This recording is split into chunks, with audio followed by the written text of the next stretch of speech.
David Pakman Show is mostly funded by individual memberships from people like you. Sign up at davidpakman.com/membership. You'll get the commercial-free podcast, the archive of shows, of course, the infamous bonus show produced by producer Louis Motamedi, both audio and video. Remember when the bonus show was only video, Louis? I remember, yeah. You used to like take off all your clothes for it. Those were sad days. Very, very sad. There's one time of year that sees the highest number of people renouncing their U.S. citizenship, and it's tax time, Louis.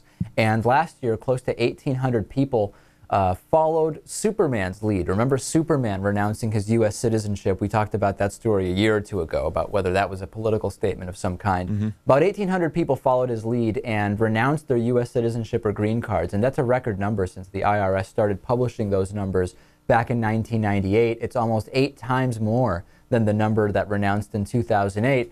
And many say that this is really for tax reasons. People on both sides may want to argue when it's their opponent in power, or at least in the president's in the White House, that it's for political reasons, but really it's not. It's mostly just because of tax reasons. If you're living overseas and you're planning on staying overseas, by maintaining the American citizenship, you have to file additional taxes. You have to do a ton of paperwork. It's basically, most of it has to be done by hand, no online versions. It really does sound like a nightmare.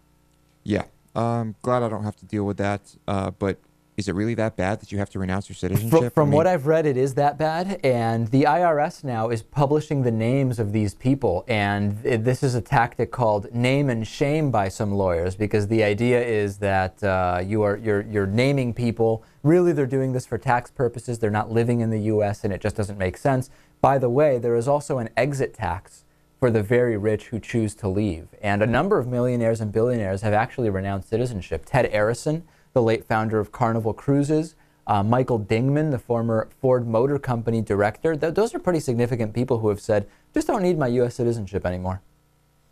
Well, I mean, I'm not going to call it selfish, because if you can do that and save yourself tons of money, I mean, I wouldn't call it patriotic, but...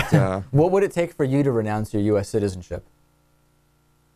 I can't think of any benefit to doing it at the moment. Could it be, but can you even imagine a scenario where you would do that?